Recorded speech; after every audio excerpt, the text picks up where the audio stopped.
Сәлем YouTube көрермендері. Бүгін мен сіздерге рум-тур жасағым келді.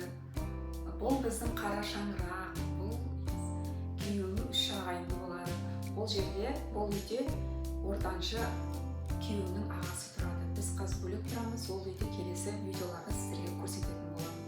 Ал енді бұл үйдің рум-турын бастамастан бұрын осы каналымызға тіркеліп, лайк басып, комментарий жазып кетіңіздер міндетті түрде. Қазір мен сіздерге осы үйдің керемет қызықтарын, керемет мебельдерін, жаңағы жиһаздарын, қалай безендірілгенін бәрін сіздерге көрсететін боламын.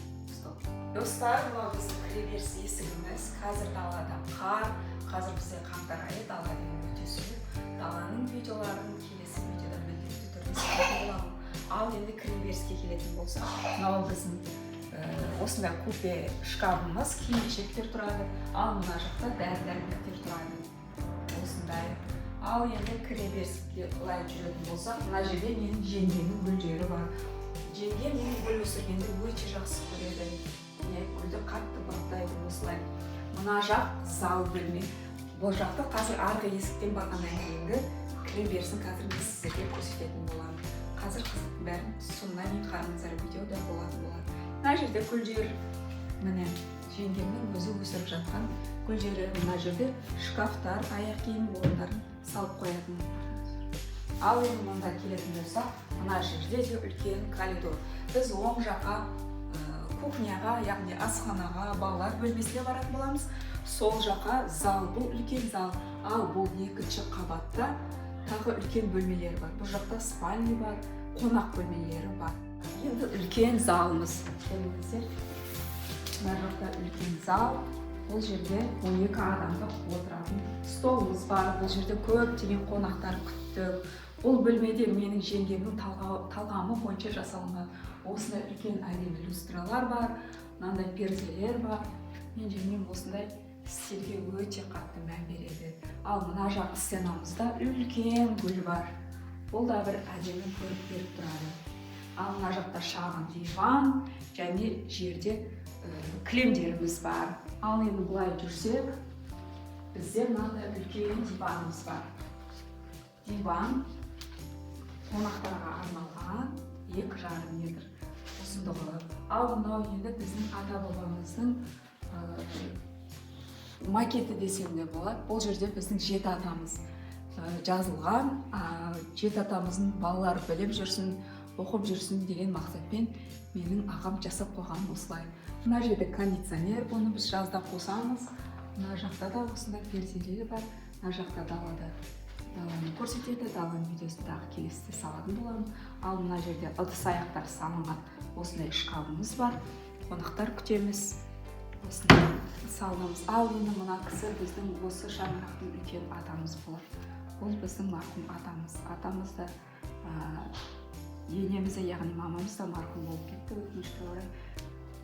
Міне, біз осы кісілердің балаларын, ұрпақтарын жалғастырып келеміз. Ал енді мына жаққа жүретін болса, мына жақта үлкен 2 есік бар. Бұл жерде бізге қонақтар келген кезде осылай 2 есікті ашылатын болады. Ал енді жүріңіздер. Ал енді мына жаққа жаңа мен сіздерге көрсеттім, кіреберісті жаңа осында, мынау біздің жаңағы прихожкамыз, кіреберісіміз. Бұл жерден де кіруге болады қонақтар, арғы ортамен де барса болады. Ал қонақтар кіргеннен кейінгі оң жақта, мына жақта қол жуатын, мына жақта кранымыз бар. Қонақ келген қонақ қолын жуып, сүртіп кіретін болады. Ал мына жақта терезе, мынада мен жеңгем талғам бойынша жасалған перделер. Мына жақта посуда салынатын және ыдыс аяқтар салынатын үлкен шкаф. Люстралары осындай ұзын-ұзын әдемі керемет. Осымен залымыз бітті. Қазір сіздерге кухня мен балалар бөлмесін көрсететін боламын. Достар, біз қазір коридорда тұрмыз. Біз сіздерге оң жақтан бастап көрсетейін. Мына жақта біздің шай ішетін бөлмеміз. Мына жерде столдар орындықта.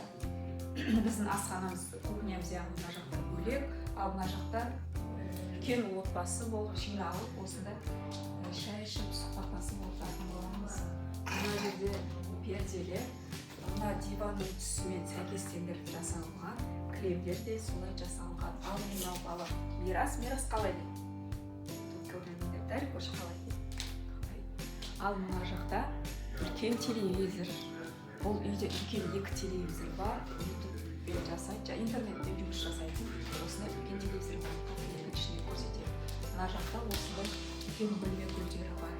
Ал енді былай жүрсе, мына жақта бірінші біздің әжетхана туалетіміз, екінші бөлме пеш бөлме бар.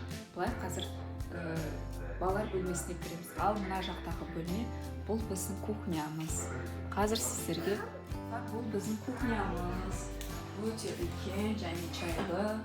Осындай түстермен безендірілген. Мынандай шкафтар бар. Мына жақта холодильник, гүлдер, жеңгемнің өзінің бөлме гүлдері. Осындай безендірілген. Мына жақта үлкен шкаф, панель, люстралары, жарық, өте жарық, әдемі ас бөлме, полдары ыстық, кәдімгі теплый пол, стеналары аппақ, өте әдемі, өте ыңғайлы. Бұл біздің асханамыз. Келесі видеода біз балалар бөлмесіне баратын боламыз. Достар, енді мына жақта біздің ваннамыз. Ванна, әжетхана осындай. Мына сол жаққа қарай әжетханаға кіріп, светтері жанып тұр. Мына жаққа қарай ванна. Бір кішкене алып өтейік, енді көп алынмай біз жақ жеке және мына жерде қол жуамыз. Мына жақта полотенцалар ілінген. Осы біздің кең және подологы биік. Бұл біздің туалет ваннамыз. Келесі ортаңғы бөлмелерге барамыз. Ал енді достар, мынау біздің үлкен демалыс бөлмеміз. Бұл жерде де телевизор бар. Бұл жерден интернет қосып, мультфильм, кино, аналар көруге болады. Мынау да біздің киноға арналған осындай жұмсақ кубкамыз бар. Балалар осы жерде отырып, үлкен отбасы осы үйден жиналамыз, туған күндерде, кештерде, қызықтарда осы жерде жиналып отырамыз. Ал енді бұл үйде қайнағамның 3 ұлы, 1 қызы бар. Ол жалғыз қыздың бөлмесі. Сіздерге үнжу сіңлімнің бөлмесін көрсетейін. Мына бөлме бұл ханшайым қызымыздың бөлмесі. Осындай шағын. Мына жерде үнжу ұйықтайды. Мына жерде жеке заттары, кітаптары, сөрелері, киімдері. Осындай әдемі ерке қыздың бөлмесі. Ол бөлмеде өзі келіп демалады, сабақтарын орындайды. Кремдері осындай, анасы қатты жақсы көреді. Осындай әдемі киімдерді, әдемі осындай жиһаздарды, кремдерді алып беруге тырысады. Мынадай қызыл люстрамен безендірілген әдемі, өте жарық, өте шағын бөлме.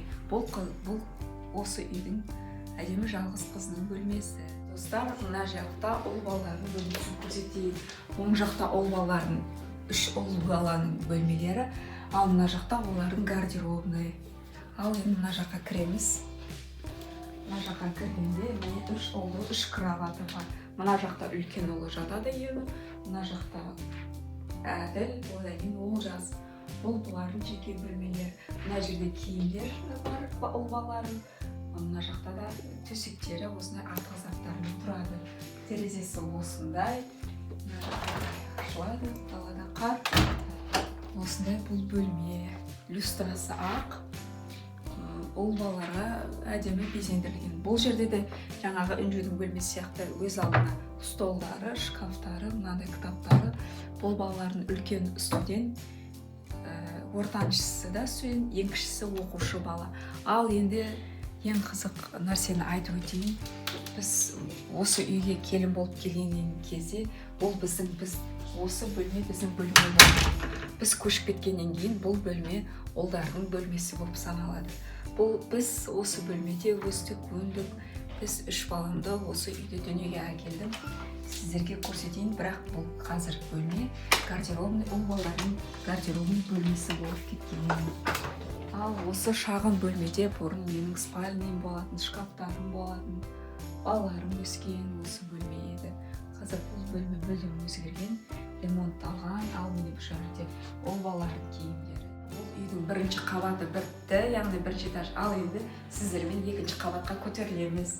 Онымен былай жоғары көтерілісіміз бар. Бұл жақ қонақ бөлме десем де болады. Бұл біздің қонақ бөлмеміздің коридоры.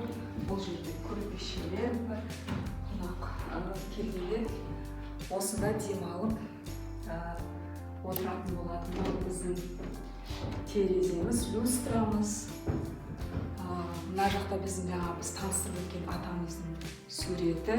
Мына жақта стеналар осылай розамен безендірген. Бұл да мен жеңгем талғам бойынша. Мына жақта кішкентай терезе бар. Бұл жақта да ашып жауып ауа кіргізуге болады.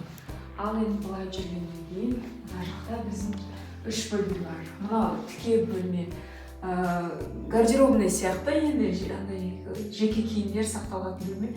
Мына жақта қонақ бөлме, ал екінші бөлме аға мен жеңгемнің жеке бөлмесі. Ал мен сіздерге мына жақта бір көрсетейін. Мына жақта енді қонақ бөлме. Қонақ бөлме бұл бос бөлме әзірге. Ал мына жақта аға мен жеңгемнің бөлмесі. Бұл да өте личный, бұны көрсете алмаймын. Бұл жақта спальный, гарнитур, яғни және киімдер бар. Ал мына жақта тоже гардеробный, мына жақта да киімдер бар. Осылай. Екінші этажда өте жарық, мына жақта терезе, далада қар. Осылай көрінеді. Осылай коридордан кейін осылай үлкен 3 бөлмеміз бар. Мынандай люстраларымыз бар. Свет жанады. Мына жақтан да кешкіге де осы жерге келіп демалып отыруға болатын өте ыңғайлы жасалынған бөлмелер. Достар, осымен рум-турымыз аяқталды. Сіздерге қай бөлме ұнады? Комментарий жазып, бізге лайк басуды ұмытпаңыздар, достар. Келесіде өзіміздің үйді рум-тур жасайтын боламын. Оған дейін сіздерден өтініш, осы видеоны көбірек көріп, достарымға таратып, бізге лайк басып, комментарий жазуды ұмытпаңыздар. Сіздерден күтемін. Сау болыңыздар, келесі кездескенше.